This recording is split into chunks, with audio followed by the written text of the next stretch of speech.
Itt vagyunk a Kürti Szőlőhegyen, és most meg fogjuk tudni azt, hogy lesz egy orvosból borász.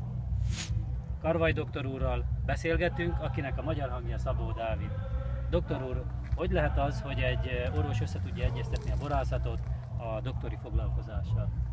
Základom môjho vzťahu k vinohradníctvu a k vinárstvu bol v rodine. Obaja starí otcovia boli vinohradníci a vinári a môj otec bol poľnohospodár agronóm.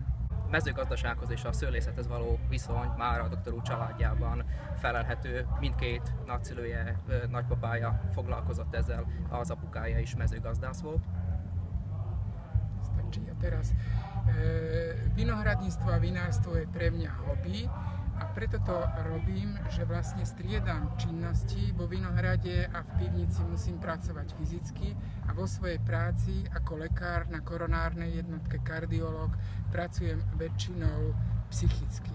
A tým, že striedam tieto činnosti, neponímam to ako niečo ťažké, zložité, ale vlastne relaxujem pri fyzickej práci. A szőlészet a doktor úr hobbija, ezért nem is úgy veszi, mint valami kemény fizikai munkát, hanem inkább relaxál a munka közben, és mivel ezáltal váltogatja a munkát, tehát még a kórházban inkább szellemi munkát végez az operáció közben, addig ez fizikai munkának számít, és így a kettő kiegészíti egymást.